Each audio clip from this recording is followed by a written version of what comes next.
therapy has been shown to reduce anxiety, improve mood, and lower heart rates. Art gives children in hospitals a distraction. It gives them a sense of control in an uncontrollable situation and an outlet for dealing with their emotions, particularly during long stays.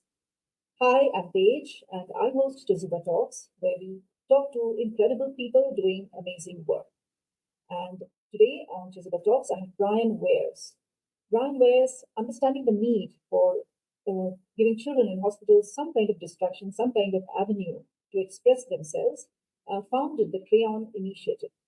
The Crayon Initiative is a nonprofit that collects, refurbishes, and distributes crayons to children in hospital. Bryan is also the creator of Wareworks. It's a consulting firm specializing in product design, packaging, and manufacturing. Welcome to Chezuba Talks, Bryan. Thank you for having me. Bryan, is there a particular incident that triggered the beginning of the Crayon Initiative? Sure. Yes, definitely. Going even further back, art was very important to me growing up, and it's kind of what kept me in school. Education wasn't uh, my love, let's call it, but art is what kept me in school. And so, jump ahead now to 2011. We were out to dinner. My wife became a school teacher, and it was always a conversation of, you know, what's it going to cost this year for you to be a school teacher? Because as we know, a lot of supplies and stuff aren't supplied to schools. And in Yeah. 2011, California cut art from the school budget. So to me, it was like, oh, that's not acceptable. How do we get back to the arts? Me and my full family and the two boys were coloring at the table at the restaurant. And I was like, okay, so what do we do with these crayons? Maybe we can do something with them. And we asked the waitress, and they basically said that they threw them away. So I took home the little pack of crayons and kind of started thinking, because there had to be somebody that did this. So you get on the internet and start looking around, and nobody seemed to do it. So then it was okay, it can't be that difficult. How do you do it? And that kind of kicked it off. So it took a couple of years beyond that to come up with the true idea. Life, work, and other things got in the way, but that was kind of the brainchild right there. Is at a restaurant. My kids were 6 and 8 at the time, so why then? I don't know, but it was the spark that set it all into motion. Wonderful. That was a calling that came to you that dinner. So, when you started this program, what was the first challenge that you faced? Um, I don't know that I would call it an initial challenge, but it was more of like, I don't know what I don't know. So the conversation was at a restaurant. I was thinking we could just get crayons from restaurants. So my first fear was, A, would we get crayons from restaurants? Like, would restaurants actually buy into this and join us? So I had a friend that worked for a restaurant. He was in charge of marketing. And I went to him and said, hey, if I were to do this, what do you think? And he took it up to the president and basically came back to me and goes, we're in. What do we got to do? So we got that side pretty quickly handled. And then coming from, as you said, my background is manufacturing. So I was like, I'm not worried about the middle side. Let's jump ahead to, who do we give them to? Let's just say we get them. Now, who do we give them to? And so, fearful of going to the hospitals and saying, hey, are you going to take used and recycled crayons? Like, would that make sense? Do you need these? Why are we giving them to you? And again, immediately, yes, please. When? How fast? So I was like, okay, that's great. So I guess the biggest challenge then was, oh, we need to manufacture these now. How are we going to do that? So it was pretty complex. It evolved how we manufacture from back then to today. But yeah, that was by far the biggest challenge. I didn't think we would get the in and the out as quickly as we did. And so we got that very quickly, Yeah. and now how to figure out how to manufacture them. Wonderful. So, maybe a very layperson kind of a question, but the first thought that comes to me is you have crayons used in restaurants from different brands, from different companies. Again, there's this issue of sorting into different colors, the shades. So, how did it work? How do you collect? How do you segregate? How do you repurpose and I heard that I saw on your website you also have these very differently shaped crayons. They are not the regular round crayons, cylindrical ones. They are the ones with the facets. They have three sides to them. So, how did that come about? So, a lot of questions here, right? So, you take Sure. the crayon and then how do you process? Yeah. So, sorry for asking so many questions at a time.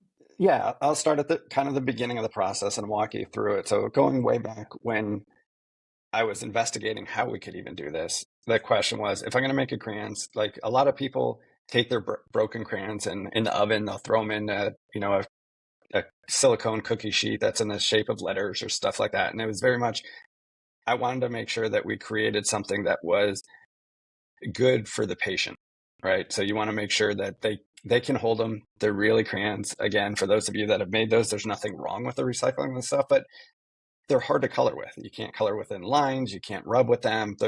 It's very difficult from a dexterity perspective. So we created the model of the shape of our crayons based off of, originally it was based off of back in the school days when we had our number two pencils and we had the little triangle rubber, I don't even know what you call it, the little doohickey that you put on it to make sure the dexterity was there. And so that's where the triangular shape for the barrel came from. From there, we made models, and then we had multiple kids hold these plastic models and go, does this feel right? Right shape, too thick, too thin, too long, too short, etc. So we went through all that. Then once we dialed that in, then we went to molds. So now that's how we created the molds. But going back to your original question, we get crayons from literally all over the world coming in. Everything from a palette of crayons down to 3 or 4 crayons in an envelope from a child with a handwritten note that says, I just want to help another child. So those How come sweet. in. And early on, too, we were asked by schools if they could donate crayons besides restaurants, or is this only restaurants? I'm like, no, it's a crayon. I don't care. So we get crayons from all walks of life, so to speak. Once they come into us, if they aren't sorted when they get sent back to us, which is not a requirement, we have literally thousands and thousands of volunteers all across the country that we do either team building with from a corporate stance that do sorting for us, or just people take boxes home and bring them back sorted for us. So we'll get them now sorted. Um, I pretty much have 2 rules with the sorting. One, don't overthink it. Blue is blue, royal blue, navy blue, green, blue is blue, green is green. Move on, put it in the bucket, let's go, and have fun doing it. So those are kind of That the only answers two my rules question. that I give to the people. Um, it is fun to watch, especially with the corporate events. I can pick out who the finance people are because they're lining everything up and they're very concerned that a light blue goes with a dark blue. And I'm like, it's okay, it'll all work out. Um, so we get all these different pieces sorted. Once we do that, we've evolved from the very beginning, just doing it on a cooktop, to we have custom made what I call ovens. There's 2 drawers in these ovens, and each drawer is kind of like a colander or a strainer. And so we put the paper, everything in this drawer. The wax melts out of the colander, drips through the colander, and then we're left with the just leftover paper in the colander, which we Okay. dump out into Mhm. a container to store that. Then from the liquid, we'll take it from that, put it in a pot, and bring it to our molds to form the actual crayons. We do normally 2 colors per melting shift, and we make 8 colors that then manually get collated into a small carton, similar to this one. And you'll have the 8 colors inside. Oh, that didn't work. Uh, You'll have the 8 colors kind of Lovely. sorted So inside of the box, nice. and that's what goes to the children's hospitals. The Wonderful. paper also, we take that paper, the waxy paper, we grind it in a special shredder disintegrator, it's called, makes it very small, and then we give it to an artificial log company, and they make logs that you melt in your fireplace, so we have no waste in that direction either. Wonderful. So you're part of everything, right from the recycling part to the end product too. That's amazing. Wonderful. So how many organizations do you have collaborations with? How many hospitals? How many schools? We support about 260 hospitals, and we do, to one of your earlier questions, we ship to them about every 2 to 3 months right now.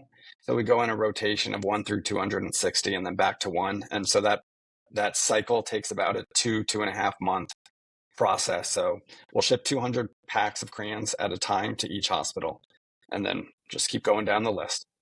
Wonderful. So when you started, how many did you ship first? Were they 10, 20, 50, and how many others do you have today?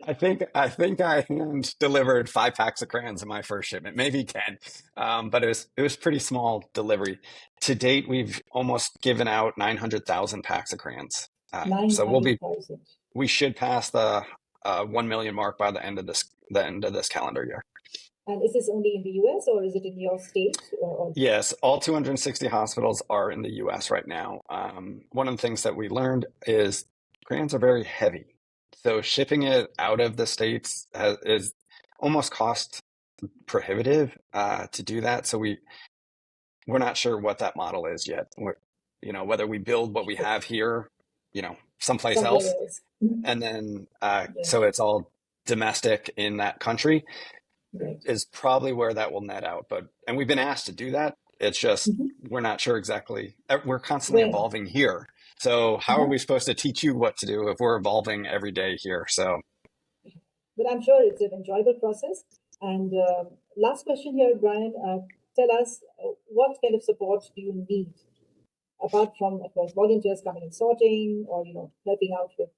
What is the support that you are looking forward to? Yeah, I mean, I think the biggest support obviously comes in crayon collections, volunteerism, et cetera, like that. But the underlying thing, which I'm sure you hear over and over for nonprofits, is financial support. A lot of people send us the crayons and they say, I did my work, I'm done. I did my good deed. Yeah. But we don't charge the hospitals a dime, not even for shipping.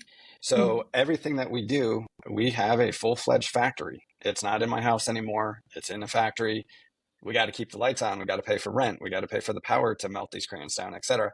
And then we pay for all the shipping, as I just said, to the hospital. So it's a very cost heavy nonprofit. Intensive. And so financial donations are critical in our survival. Right. Maybe you can share your website and your social handles here on the podcast so people can visit your website and see how they can help. Absolutely. Our website is thecrayoninitiative.org. And you can find us on Instagram, Facebook, Twitter, all under the Crayon Initiative, or Twitter is under Share Your Colors handle. Wonderful. Well, I think sharing colors and adding colors to people's, especially young children who are in hospital, in their lives is, I think, a beautiful feeling. And I'm sure people who want to help, they visit your website and make sure that every child's life is lit up. Thank you very much. I appreciate it. Thanks, Bryan.